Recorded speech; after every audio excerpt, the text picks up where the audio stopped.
Hello everyone, welcome back.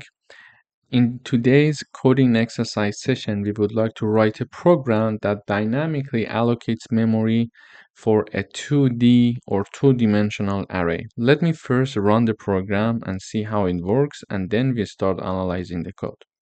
So basically, it is asking to enter the number of rows and columns. So I would say 2 rows and 3 columns.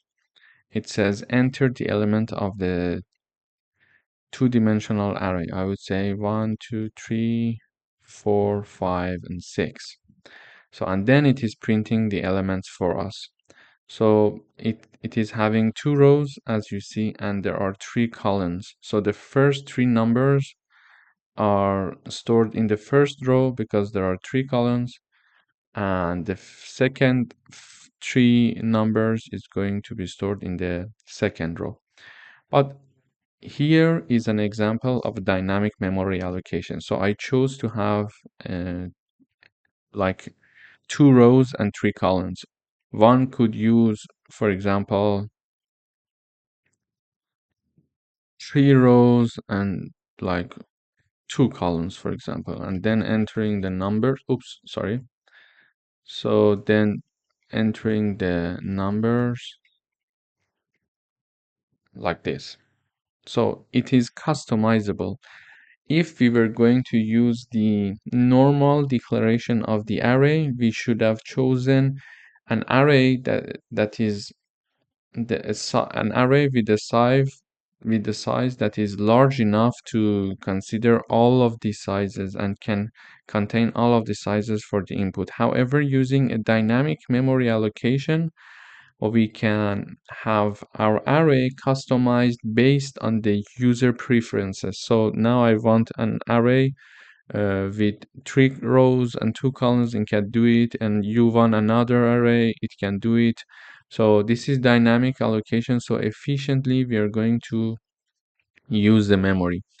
To do this program, we need to have 2 integers, rows and columns, and we're going to read them from the user. And then we are going to have a for loop for the declaration of the two-dimensional array. So basically, this row is array of pointers where each pointer will later point at the beginning of a row of integers. So for example, if we are having in the input, if we are having 2 rows, something like this line will help us to have an array of 2 rows with the size of 2, which is the input of row, but we assume that it's 2.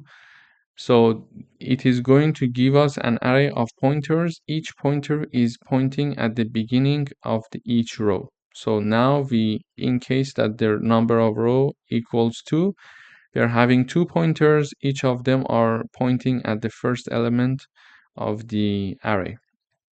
And then we are having a for loop here that it's a loop that is used to go through each pointer in the array. So basically it is going to go through this pointer in the first row and the second row because it is starting from 0, and it is going to continue as long as I is lower than row. So in case row equals 2, I equals 0 and 1 going to enter this loop. Okay. Then it is going to allocate memory for each row. So for example, for each row, for each pointer in the row, like we had a pointer here and a pointer here, memory is allocated for a row of integers with columns element. So if the number of columns are 3, it is going to allocate this size of memory of 3. Okay, if the number of, for example, columns are 4, it is going to allocate 4 elements of memory for this pointer pointing at 4, starting at 4. Okay, so this is how we are declaring a two-dimensional array. One more time, I'm going to review. So first, we are creating an array of pointers where each pointer is going to point at the beginning of each row. So if row equals 2, it is we are having 2 pointers, one pointing at 1 and one pointing at 4. Then we are having a for loop going through each pointer in the array. So we are having 2 rows, and I is starting from 0. As long as I is lower than row, we are having a for loop, because for each row we are going to assign a memory. To do that, we need the number of columns. So in this case, the number of columns equal 3. We are going to give and allocate memory for a row of integers with 3 elements. Okay, this is how we do it. And this policy is extendable for example, a 3-dimensional array, etc. We are going to have another for loop here. Then when we are having the declaration, we are going to initialize the array. So we are saying that enter elements of the 2-dimensional array. So when I equals 0, we are going to have j equals, for example, 0, 1, and 2.